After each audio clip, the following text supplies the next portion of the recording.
Olá, pessoal. É um prazer estar aqui com vocês hoje para a gente poder fazer nosso primeiro bate-papo, né, sobre o mercado imobiliário e sobre o radar imobiliário. É uma pesquisa desenvolvida aqui pela Apex. Meu nome é Márcio Zaganelli, sou diretor de distribuição e relações com investidores da Apex. Nós estamos aqui com atores importantes, né, tanto da área imobiliária como também nossa área de pesquisa e de economia para poder discutir um pouco das perspectivas macroeconômicas. Mas antes eu queria pedir para vocês se apresentarem rapidamente, aí, 15, 30 segundos, para a gente poder começar o nosso bate-papo. Tá? Marcelo? Olá pessoal, eu sou Marcelo Bonadi, sou responsável pelos investimentos imobiliários da Apex. Bom, pessoal, olá. Meu nome é José Luiz Orrico, eu sou diretor da Futura. Olá, pessoal. Eu sou o Thiago Pessotti, eu sou sócio fundador aqui da Apex e agora na diretoria de Macro Sales, junto com a Arilton, que é nosso economista-chefe. Nós somos responsáveis pelo processo de investimento, né? A gente é uma casa que olha o macro para tomar as decisões, para orientar os clientes e para estruturar os investimentos. E agora, né, também na parte comercial, lidando com investidores institucionais.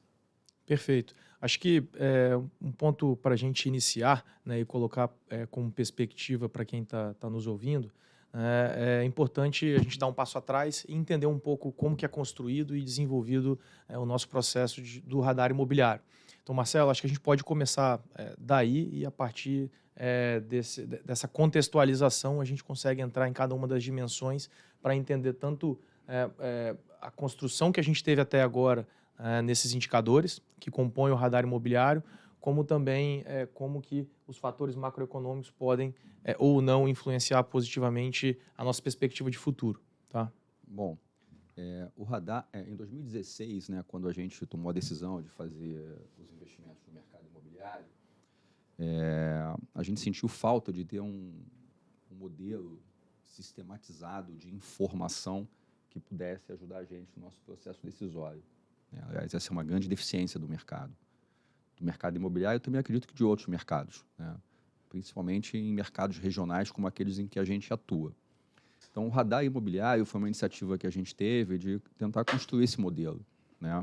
Na época, a gente pesquisou algumas casas e a gente encontrou uma ferramenta desenvolvida pela Abrainc, junto com a FIP, né, chamada Radar Imobiliário. Então, nosso radar é inspirado no radar construído por eles, e que foi a melhor ferramenta que a gente identificou na época, né? Basicamente, ela elencava uma série de indicadores, apontava qual é a correlação desses indicadores com o mercado imobiliário. Então, por exemplo, atividade econômica, taxa de juros, índice de confiança, emprego e renda. Isso de um lado. E de um outro lado, tinham as informações efetivamente de desempenho de mercado, basicamente venda, né? Então, a partir disso, a gente iniciou, então, um trabalho de construção dessa ferramenta. E foi pautado nessas duas linhas, né? Uma linha que é o mapeamento e a construção de um histórico de dados desse ambiente macro que se correlaciona com o mercado imobiliário, e, de um outro lado, informações de mercado, né? Então, basicamente, a gente começou a mapear os mercados em que a gente começou a fazer investimentos, e com o passar do tempo a gente vem ampliando essa visão geográfica, e a partir desse ano com o apoio da Futura, né, que passou a ser um apoio fundamental. Então a gente olha o mercado residencial de Vitória e de Vila Velha, né? A Vila Velha agora está expandindo um pouco mais a região geográfica que a gente monitora, e a gente começou também a olhar o mercado de escritórios, né? Principalmente o mercado de locação. Também começamos pelo mercado de Vitória, e esse ano, com o apoio da Futura, a gente está expandindo também para o mercado de Vila Velha. Então, nosso objetivo é tentar criar um modelo que correlacione o desempenho do ambiente com o desempenho de mercado, né? Para isso, a gente precisa de histórico, e é em cima disso que a gente vem trabalhando, né? Construir uma base histórica, para que, a partir dessa base histórica, a gente consiga ter um modelo preditivo. Então, isso, na essência, é o radar imobiliário. Perfeito. E com base no último radar imobiliário, né, que é uma atualização mensal que a gente faz, embasado com a pesquisa da Futura, o que esses principais indicadores estão apontando Eu acho que isso vai ser um ponto importante para a gente poder trazer um pouco à luz do cenário macro que a gente está vivendo. Eu acho que a última atualização do radar realmente trouxe excelentes notícias para o mercado, né? Como a gente não via Há muito tempo. Né? Porque acho que o principal desafio é conseguir ter um alinhamento de estrelas, né? Que são todos os indicadores, ou grande parte deles, apontando para a mesma direção. Para a mesma direção. Isso é difícil, né? Sempre. Raro. Eu lembro que quando a gente entrou no mercado em 2016, a gente tinha um ambiente de taxa de juros muito semelhante ao que a gente tem hoje. Mas a gente estava saindo de uma recessão, né? Então, um ambiente extremamente complexo, né? E o que a gente vem experimentando de lá para cá é quase que uma queda de braço, né? Em determinado momento, quando tivemos a taxa de juros baixa, nós tínhamos desemprego alto e quase nenhum crescimento econômico, né, Pessotti? Agora, a gente teve uma inversão, né? A gente passou a ter a taxa de juros muito alta, mas passou a ter crescimento econômico e queda da taxa de desemprego. Então, depois da última reunião do Copom, em que sinalizou um novo ciclo de redução da taxa de juros, a gente passa a ter quase que todos os indicadores que envolvem o mercado imobiliário convergindo para uma tendência positiva, né? Eu acho que esse é um momento que, pelo menos, eu não via, pelo menos desde 2016, a gente não via, né? Então, eu acho que essa é uma grande notícia e eu acho que se realmente a gente tiver uma manutenção consistente da queda de juros, né, e a gente tiver inflação baixa, crescimento econômico, a gente pode ter um novo ciclo de bastante crescimento do mercado imobiliário. E agora já conectando um pouco com o cenário atual que a gente vive, a gente passou agora na última reunião do Copom pela primeira sinalização de uma redução da taxa de juros. E aí, pessoal, eu queria ouvir um pouco o seu detalhamento primeiro. Se isso é algo que, dentro da sua expectativa, deve continuar acontecendo. A gente sabe que, apesar de ter muita discussão sobre a inflação já ter reduzido, muito se discute também sobre o núcleo da inflação, ainda ter um percentual mais alto. Então, queria entender um pouco da sua dinâmica e como que você está vendo esse cenário para as próximas reuniões do Copom até o final do ano. Legal. Bom, para esse ponto, acho que é legal a gente dividir naquilo que, eventualmente, as condições que estão postas para a gente ter um cenário de uma queda de juros, tá? E o ponto até político do rearranjo agora da diretoria do Banco Central, que isso é ainda mais determinante para entender como é que vão ser tomadas as decisões, né?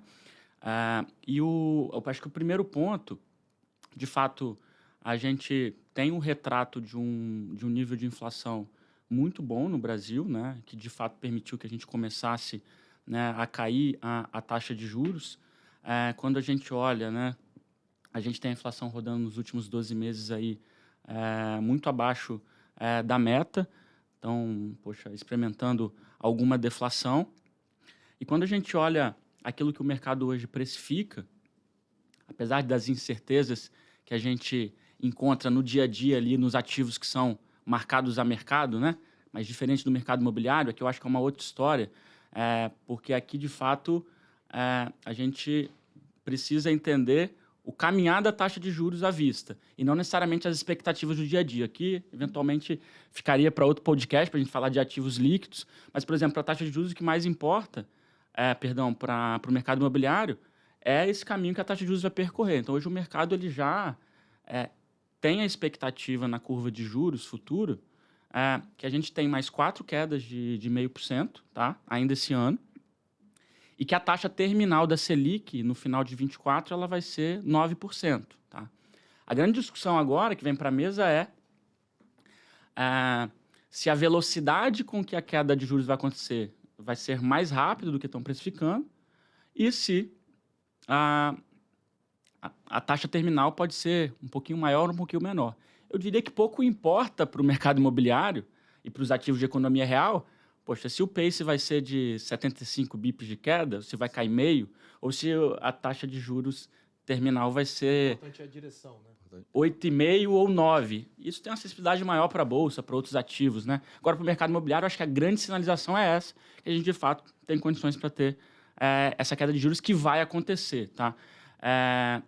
Então, aqui, de fato, tem alguns riscos, né, que aqui estão na mesa, mas que eu vejo com algum olhar, né, mais positivo. Então, aqui a gente precisa que, de fato, o arcabouço fiscal, que depende muito da reforma tributária que vai ser colocada, ele ande, tá, politicamente. E aqui, basicamente, a gente vai depender de um arranjo importante agora desse governo atual, tá? Ali em conseguir votar e se entender executivo com o Congresso, mas acho que é uma tendência que a gente está vendo de um alinhamento, né? É um tipo de reforma que é muito esperada e que a gente está vendo muita boa vontade de, inclusive, o Congresso melhorar aquilo que veio do Executivo, né? Diferente de outros momentos que era o contrário, a gente sempre via sair do Executivo e o Congresso piorava do ponto de vista fiscal, né? Então, eu acho que estou vendo uma tendência nesse sentido, ou seja, tem uma incerteza de curto prazo, mas eu acho que a gente chegou num ponto que vai ser necessário, né? Fazer. Eu acho que essa questão fiscal é mais importante para que a gente mantenha essa expectativa que hoje já está no mercado, né, de Selic para 9% até o final do ano. E agora, do outro lado, né, que pouca gente fala, mas nas mesas de operações é o que a gente mais discute, é o rearranjo do Banco Central, que é ali que, de fato, é um colegiado que toma as decisões de taxa de juros e que ele começa a ter um rearranjo diferente, né? Saíram dois diretores do Banco Central e entraram, né, agora outros dois, né? O Galípolo, que é o possível sucessor aí do Roberto Campos, né? O Roberto Campos Neto sai no meio do mandato e entra possivelmente o Galípolo, é um movimento nesse sentido, e que é muito mais, diria, tendencioso à queda de juros, né? Mesmo que o cenário não tenha tanto fundamento. Então, o que eu estou querendo dizer? As condições e os fundamentos macroeconômicos permitem a queda de taxa de juros, alguns riscos na mesa, mas as decisões a partir do bloco que está sendo formado no Copom, ela também pró-queda de taxa de juros. Então, eu diria que dentro desse sentido, a gente está com uma cabeça aqui muito, muito forte aqui de que a gente não se surpreenderia se o pace de queda de juros, tá, durante agora esse ciclo de queda, ele aconteça num ritmo maior do que o mercado hoje precifica, tá? Não, perfeito. Então, em suma, há convergência em relação ao ambiente macro, mas uma das características que nós temos aqui, né, na Apex, nossa empresa é uma empresa que tem como objetivo desenvolver o mercado financeiro, o mercado de capitais, se tornar, de fato, um banco de investimento com foco regional. Então, além dos aspectos macroeconômicos, também é importante a gente trazer os aspectos microeconômicos que orientam as nossas teses de investimento. E aí eu queria fazer um debate tanto com o Marcelo, né, como também com o Rico, né, em relação a, dentro do radar e a pesquisa que a Futura desenvolveu agora, desses aspectos microeconômicos e como que eles foram impactados ao longo desse ano e qual que é a perspectiva até o final desse ano, sabendo que o ambiente macro já respalda uma direção positiva. Tá? Mas, se você me permitir, é importante a gente dizer, o Marcelo já falou, o radar começou em 2016. Essa pesquisa que nós estamos fazendo é a primeira rodada dela. Então, a primeira tentativa da gente fazer uma leitura do outro lado, porque o radar, até onde eu compreendo ele é muito a partir da oferta. Perfeito. E da velocidade de venda. O que nós estamos tentando fazer é olhar o outro lado, criar um instrumento que a gente levante a demanda do mercado, né? Que a gente consiga ver se o que está ofertado está dentro da perspectiva da demanda, se está diferente e até para possibilitar, se for o caso, algum ajuste. Então, esse primeiro trabalho que nós estamos fazendo é uma primeira passagem que nós, na Futura, até tínhamos o desejo de fazer já há algum tempo e viemos ter oportunidade ao vir aqui para dentro da Apex e trabalhar junto com a área de real estate. Ele é um primeiro trabalho que é um primeiro trabalho de aproximação. Perfeito. Né? Nós fizemos, para isso nós temos que fazer primeiro uma pesquisa que a gente chama de filtro, que é pegar a população geral e classificá-la. A gente faz uma amostragem dela, fizemos uma amostragem dela nos 10 principais bairros que a área de real estate escolheu, e para cada bairro desses nós fizemos 100 entrevistas com a amostra de sexo, faixa etária, não levando em consideração na amostra a renda. Então, nós fizemos sexo, faixa etária para quê? Para você possibilitar fazer alguma projeção. Porque se você não tiver o universo todo, como você não tem um universo diferenciado, você tem o universo todo que é a população desses bairros. Então, você pode fazer, a partir daí, alguma projeção. Mas isso, evidentemente, com o tempo, da mesma forma que o radar foi melhorando a sua perspectiva, o trabalho de pesquisa também, eu imagino que nós vamos melhorar muito a qualidade da informação da demanda. Né? Nesse momento, no primeiro trabalho que nós estamos fazendo, nós já tivemos aí uma perspectiva de apontar um potencial de mais de 6.500 imóveis nos 10 bairros que nós trabalhamos, que é basicamente... Interesse de compra, né? Que é interesse de compra, é o bairro de média a alta classe, entendeu? Rapidamente falando, são 3 em Vila Velha, Praia da Costa, Itapuã e Itaparica, e 7 em Vitória. A gente pega Enseada do Suá, Barro Vermelho, Praia do Canto, Jardim da Penha, Mata da Praia, Jardim Camburi. Está me faltando aqui algum, mas eu acho que eu falei tudo. Jardim da Penha, acho que falei tudo. Sim. Então, basicamente, são esses 10 bairros onde nós trabalhamos. Nós temos informação da quantidade de família desses bairros, e aí você faz aí com um modelo estatístico, você faz alguma projeção e chegamos aí a uma procura, a um desejo por pouco mais de 6.500 imóveis nas 2 cidades. Não, perfeito. Acho que o corte que a gente busca fazer aqui, e o que a Apex busca cumprir naturalmente, é sempre trazer cada vez mais dados para as tomadas de decisão de investimento que a gente busca realizar e na construção das teses. Atualmente, nós temos 3 principais teses de investimento: a tese de incorporação residencial orientada para alto padrão, a tese de properties, que tem foco em renda, e a tese de desenvolvimento urbano. Então, o nosso escopo de atuação dentro da área de dados, principalmente, e da área imobiliária, ele perpassa por essas 3 principais teses. E aí eu acho que vale a pena a gente talvez fazer um recorte aqui dessas características microeconômicas por tese, para a partir dali a gente entender como que está casando a oferta com, eventualmente, a demanda para os próximos meses. Tá? Eu só vou voltar num ponto, Márcio, que eu acho que é importante. Claro. Assim, quando a gente olha mercado, é importante dividir o mercado, principalmente a demanda, em 2 grandes grupos. Né, Zé? O cara que está comprando imóvel para morar e quem compra para investir. Uhum. Né? Porque eu acho que eles são afetados por questões diferentes. Né? Ainda mais depois do cenário que a gente passou, né? Que tinha um competidor, principalmente para o investidor, um duro competidor, que nesse caso seria a taxa de juros. Né? É onde eu ia chegar. Porque, assim, observando, né, que eu fui um observador do radar nos últimos 7 anos. Né? Ele não é ainda uma ferramenta super científica, mas eu acho que a gente consegue... Os sinais do mercado. Né? Ver alguns sinais. Né? Como eu tinha mencionado, que a gente percebeu uma queda de braço desses indicadores ao longo do tempo. Né? Então, eu acho que o investidor ele deve representar em torno de 30% da demanda. Né? Também é uma observação minha, não vi nenhuma estatística sobre isso, mas já vi muitos empreendimentos. Né? Eu acho que é mais ou menos nessa ordem. E eu acho que esse movimento de taxa de juros ele afetou mais o investidor do que o comprador. Porque, né, Tiago, a gente não teve assim, tanto impacto na taxa de financiamento imobiliário.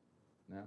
Eu não acho que o efeito que teve na taxa efetiva de financiamento foi suficiente para poder mudar o tamanho da demanda por financiamento. O desemprego é mais importante nisso do que... O desemprego, a confiança. Confiança, exatamente. Né? Eu acho que estão outros fatores associados a isso. E a própria taxa de juros de longo prazo, né?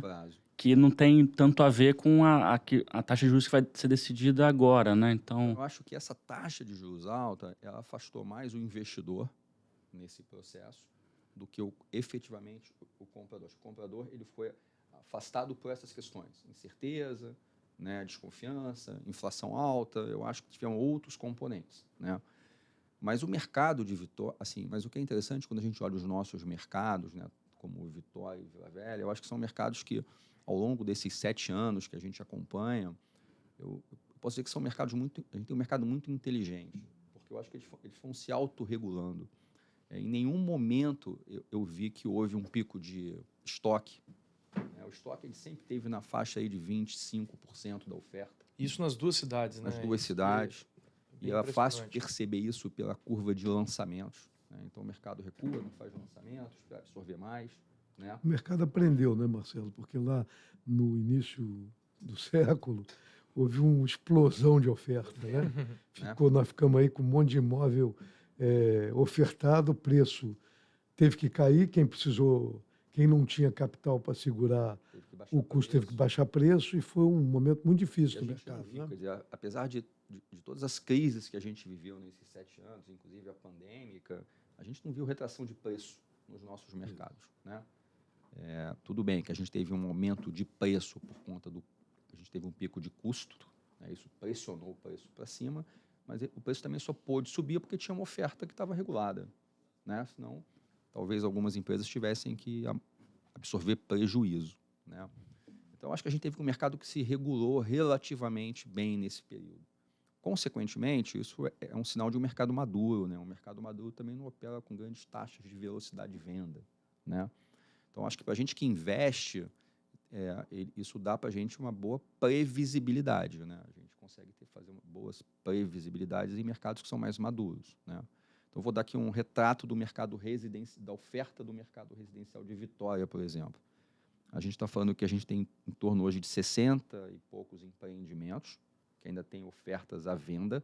E aí, naturalmente, sempre se referindo ao mercado primário. Primário. Né? E não ao mercado secundário, que também Está na mão do construtor, do Exato. incorporador, né? O empreendimento aqui pode estar em lançamento, pode estar em obra e pode estar até mesmo pronto, né? A gente está falando aí, esses empreendimentos botaram no mercado algo em torno de 3.400 unidades. O estoque hoje é de 725 unidades. Então, Zé, quando a gente aqui faz a comparação com a demanda, a gente está falando aí de uma demanda em torno de... Você lembra só de Vitória? 3.300, mais ou menos. Era bem equilibrado, né? Entre Vitória e Vila Velha, de 3 mil imóveis. Porque os 3 bairros de Vila Velha têm uma demanda maior.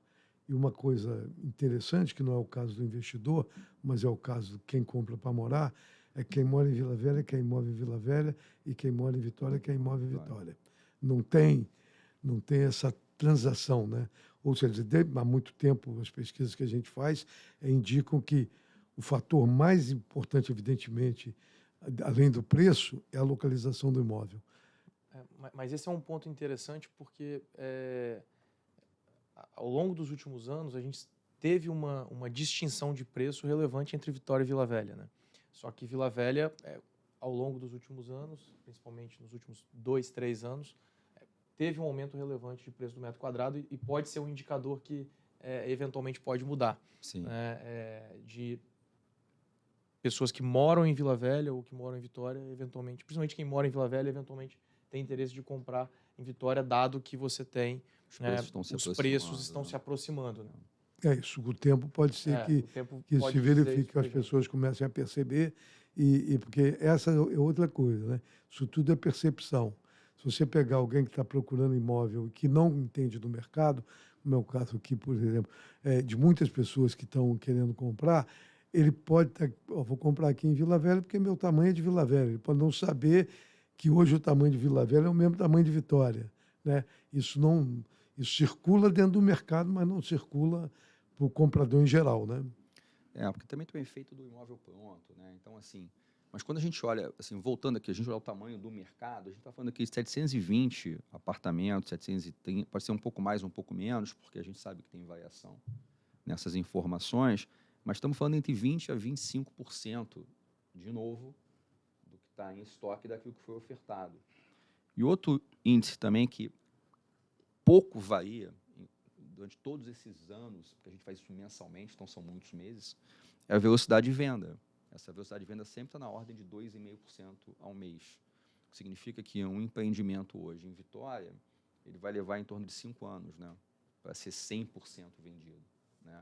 Agora, o que vem mudando ao longo do tempo é o preço. É.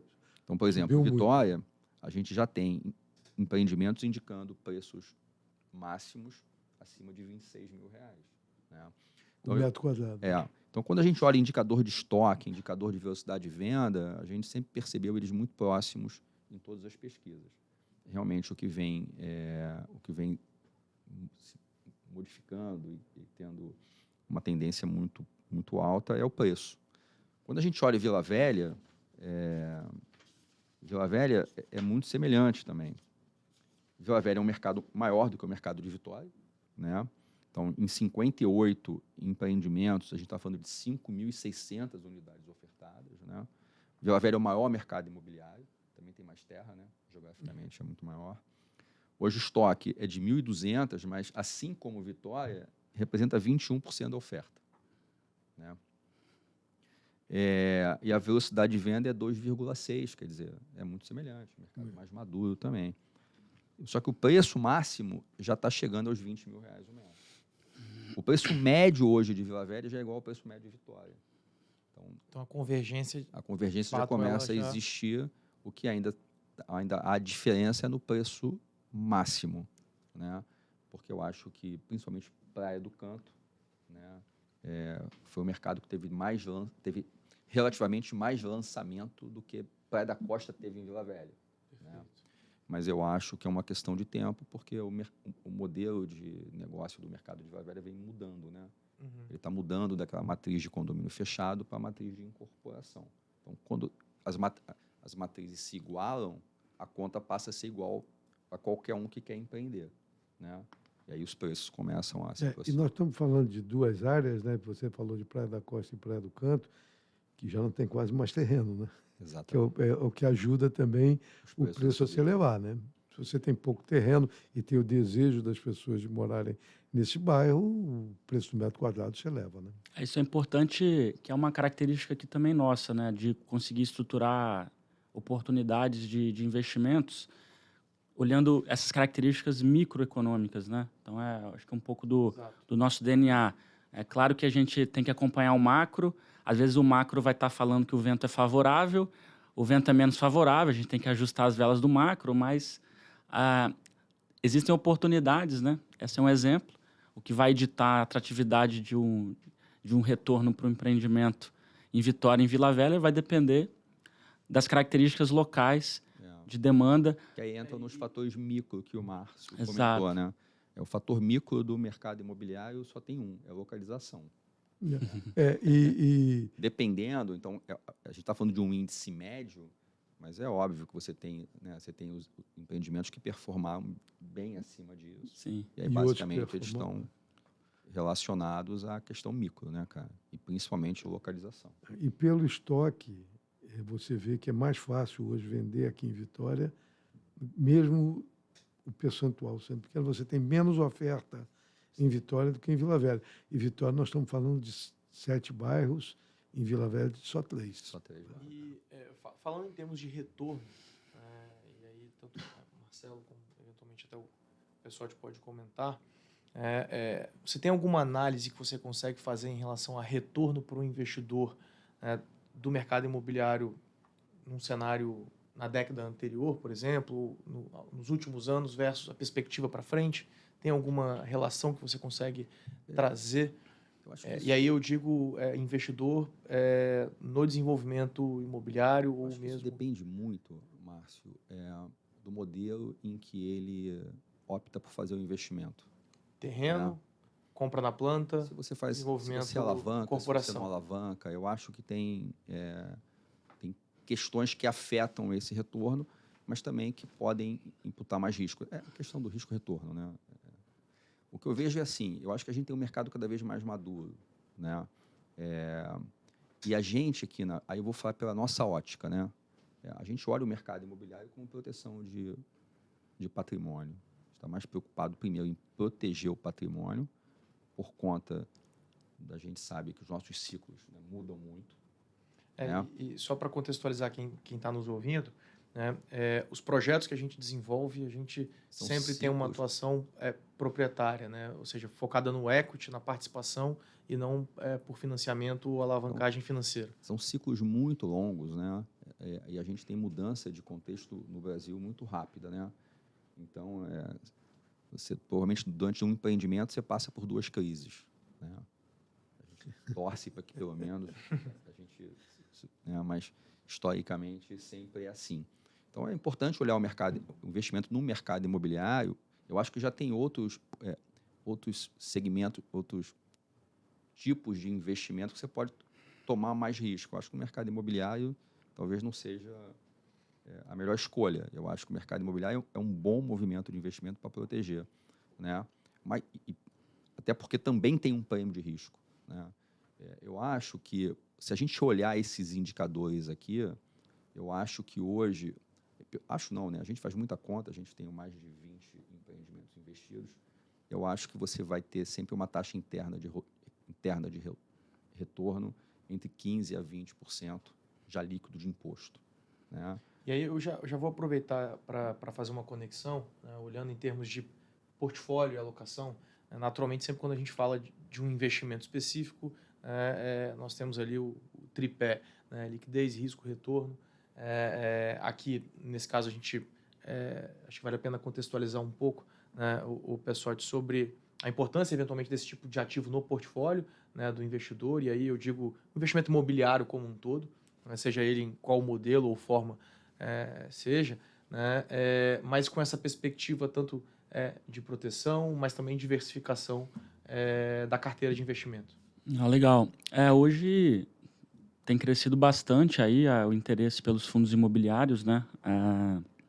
Não só do investidor individual, que tem essa percepção e que já era acostumado a investir em imóveis da forma tradicional, e até eu tenho percebido um interesse muito grande também, que é algo diferente. Eu acho que eu queria destacar aqui de outros momentos, quando a gente estava nessa fase de ciclo de transição, alta de juros, queda, o dinheiro das previdências, das aposentadorias, né, que é onde estão a maior parte alocados pelos fundos de pensão, sejam privados, públicos e etc., sempre buscaram alocar e buscar retornos em queda de juros no investimento em ações. E pela primeira vez a gente está vendo que essa turma não está olhando para ações e está olhando para fundos imobiliários, olhando de fato esse olhar além do veículo fundo imobiliário. Então, o que tem por trás? Essa ótica dos imóveis, daquilo que traz o lastro. No ambiente que a gente tratou aqui, né? Talvez seja explicado aí pela primeira vez, né, Marcelo? Aí, na tua carreira longa aí de décadas no mercado, que você vê tudo alinhado. Então, eu acho que esse é um negócio interessante, né, que eu queria destacar aqui também. Eu acho que esse é um movimento novo, tá, para surfar a queda de juros. E para o investidor individual, poxa, a gente olha com bastante carinho para essa classe de ativos, porque é a única classe que consegue entregar um dividendo mensal. Então, o investidor ele pode pensar em montar um portfólio para ter um complemento de uma renda mensal que é isenta de imposto de renda. Não tem outra classe de ativo que você consegue fazer isso de uma forma mensal. E o tamanho... Líquido de imposto de renda, né? Líquido de imposto de renda, perfeito. Então, eu olho a classe com bastante atratividade agora, e o tamanho ali no portfólio vai depender muito do perfil, né? Então, não tem uma regra de bolo para isso. Eu acho que é muito no caso a caso, mas quando a gente olha para o investidor moderado, tá? Ali que ficaria entre o conservador e o agressivo, a gente está falando ali de uma alocação em fundo imobiliário que chega a 20%, tá? Que é o que a gente entende ali, que seria um investidor eventualmente que até busca se posicionar agora para surfar aí essa queda de juros num ativo até menos arriscado do que as ações, né? Mas uma temática que eu queria abordar também com você, Pessotti, é a seguinte, né? A gente e o investidor, né, brasileiro de fundo imobiliário, ele está muito habituado, como você comentou, a fundos imobiliários com foco em renda. né? Mas, inclusive, nós, né, estamos aí fase final de estruturação de fundos imobiliários que vão ter um objetivo um pouco diferente, né? Que não vai ser um objetivo de renda, mas sim de ganho de capital. Como que você entende que o mercado vai ler esse tipo de ativo a partir de agora e principalmente a disponibilização desse tipo de oportunidade, né, para o mercado? Não, você está certo. Hoje o mercado de fundo imobiliário ele é formado por ativos ali geradores de rendas, né? Seja tijolo, papel, Exato. por aí vai. E aí tem a discussão que a gente pode entrar, né, do momento que a gente está agora, de uma migração das gestões de fundos imobiliários que estão abrindo mão dos fundos imobiliários que compram créditos imobiliários, né, os CRIs, né, que a taxa de juros está caindo, então a turma está indo para tijolo. Então volta a atratividade para shopping, para fundos de laje corporativo. E tem a outra ponta, que é o desenvolvimento, né? Uma pergunta que a gente se faz é por que ainda é tão pouco difundido? E eu acho que eu entro naquela discussão anterior que a gente estava falando agora. O mercado de incorporação residencial e de desenvolvimento ele é muito micro, o que traz aquela atratividade que a gente falou. É muito regional. Tá? E quando eu olho isso, e ela tem muito a ver também com a tese, né, da própria PEX, de desenvolver o mercado de capitais regionalmente, hoje uma das razões é porque o mercado de capitais ele é pouco desenvolvido regionalmente. O desenvolvimento está muito ligado à incorporadora local, à localização, que eventualmente você vai só irrigar esse mercado quando você tiver players estruturando e olhando as oportunidades nesses locais. Então, assim, a gente vem estudando e colocando um fundo de desenvolvimento agora, com essa tese exatamente. E, por um lado, tem um desafio, né, de a gente colocar algo novo no mercado, tá? Do ponto de vista do veículo. Tá? Por outro lado, eu vejo uma avenida aí muito ampla e um oceano azul, porque acho que tem pouca gente olhando para isso. E à medida que você começa... Você não acha que isso tem também a ver com a questão da maturidade? E assim, porque eu vejo assim... Do investidor. Não, e também da casa de investimento, assim, no sentido de conseguir precificar o risco do desenvolvimento. Porque quando você olha algo pronto, é mais fácil você precificar o risco, né? Uhum. Vou dar um exemplo. Pô, o cara comprou um ativo, um shopping. Ou uma laje corporativa. Pô, está lastreado num monte de contrato de aluguel, que é fácil você analisar o crédito, a qualidade, assim por diante, né? Essa linguagem é mais familiar ao mercado financeiro. Pô, quando você olhar um terreno, isso não é nada familiar ao mercado financeiro. É uma atividade empresarial, Uma né? atividade quase que... É um private equity, quase, né? Private equity imobiliário. Imobiliário, né? E como a gente surfou mais tempo de taxa de juros alta do que taxa de juros baixa, né? Quer dizer, você fica meio numa zona de conforto, né? Mas eu acho que à medida que o mercado de capitais vai amadurecendo, ele vai se conectando cada vez mais com o mercado imobiliário, eu acho que essa talvez seja uma tendência, né? Porque quando a gente olha para loteamento, por exemplo, talvez seja um segmento que o mercado de capital já se aproximou um pouco mais do desenvolvimento, mas mesmo assim muito mais financiando do que entrando no equity, né? Eu acho que a questão do equity para o desenvolvimento é uma coisa relativamente nova do ponto de vista de ciclo. E talvez para a gente seja mais natural, porque a gente nasceu do mercado imobiliário, né? Quer dizer, com certeza, né? Quando a gente começou a Pex, né? A nossa atuação sempre teve uma veia imobiliária muito forte. Um DNA muito forte em relação ao mercado, né? A gente sempre soube precificar essa questão do terreno, do projeto, do desenvolvimento, entender os riscos de aprovação, né? O que eu acho que, para a maioria das casas, cara, não é tão simples. Não é tão trivial. Né? Perfeito. Acho que agora a gente pode caminhar para a conclusão, mas antes, o Rico, acho que vale a pena você comentar. Essa foi a primeira oportunidade que a gente teve, né, de fazer um bate-papo aqui sobre o radar imobiliário. Mas eu acredito que para os próximos a Futura pode trazer bastante subsídio para a gente embasar mais as nossas discussões. Eu acho que vale a pena você comentar um pouco mais, primeiro, né, sobre esses avanços que a gente pode ter dentro das pesquisas, Naturalmente, isso é uma construção que a gente vai fazendo ao longo do tempo. Um dos pontos até que a gente estava conversando mais cedo seria quão interessante seria se a gente pudesse cruzar também, por exemplo, as informações de renda, para a partir daí ter um recorte mais preciso se o interesse casa com a renda. Então, queria que você pudesse fazer um en passant dessa temática também para o nosso público aí, do que a gente pode trazer nas próximas discussões. Uma coisa importante da gente falar é que esse ano nós vamos ter uma base muito boa do IBGE, que é o censo, né?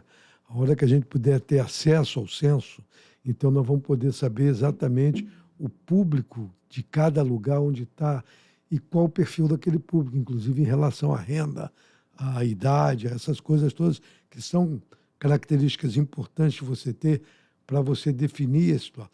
Quer dizer, essa é uma informação que eu acho que à medida que ela for amadurecendo, ela vai ajudar muito o mercado. Porque se você começar a ter a demanda determinada, com perfil, inclusive, de perfil, tipologia do imóvel, localização do imóvel, o preço que as pessoas podem pagar, estão disponíveis a pagar, eu acho que você vai profissionalizando o mercado. Eu acho que essa ideia que começou lá em 2016 com o radar e agora com a incorporação da pesquisa é uma ideia que vai efetivamente profissionalizar o mercado. Não vai mais caber muito amadorismo. A gente ainda tem no mercado, menos do que tinha há 10, 15, 20 anos atrás, mas a gente ainda tem muito amadorismo. O cara que resolve empreender, bota na cabeça dele o que ele vai empreender, o imóvel que ele vai empreender e vai para o mercado baseado na pele, né?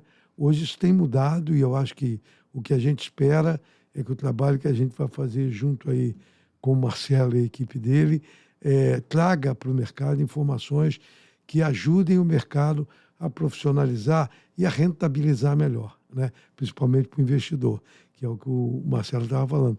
Hoje é muito cômodo você estar em cima da taxa de juros. Então, você ir para investimento que sejam baseados na taxa de juros. Mas, à medida que a taxa de juros tende a cair, você passa a ser mais interessante você investir em coisas mais fixas, né? Até mais palpáveis, como é o caso do imóvel, né? Acho que a ideia é essa, a ideia é a gente continuar aí aprofundando essa questão do radar, né? Cada vez mais tentando... A expectativa é o censo do IBGE sair quando? Ele está saindo aos poucos, né? Como é órgão público, a gente nunca sabe quando é que ele vai disponibilizar tudo. Eu até não entendi até agora porque que não está disponibilizado, porque isso já está tudo dentro da base de dados deles, né? Então, eles vão disponibilizar. Agora mesmo teve uma troca no presidente do Instituto, que para o mercado técnico não foi uma troca muito... Assim, a gente tem que esperar para ver o que vai acontecer, né? Mas a ideia é que ele não seria a pessoa mais correta para ir, mas a base técnica está aí, o IBGE tem uma equipe competentíssima. O que a gente tem que... Eu só espero que não demore muito, porque se demorar, começa a perder a validade dos dados, né? Claro. Validade que eu digo real. É lógico que ele conta para várias outras políticas sociais, principalmente em termos de população e programas sociais, mas para nós que precisamos desses indicadores para trabalhar e até para depois fazer algumas projeções para frente, seria bom que ele já tivesse, quanto antes tiver disponível, melhor, né? Perfeito.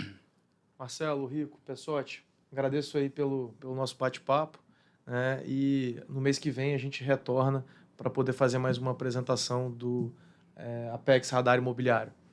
É isso aí. Um abraço. Um abraço. Prazer. Pessoal, um prazer aí. Até a próxima.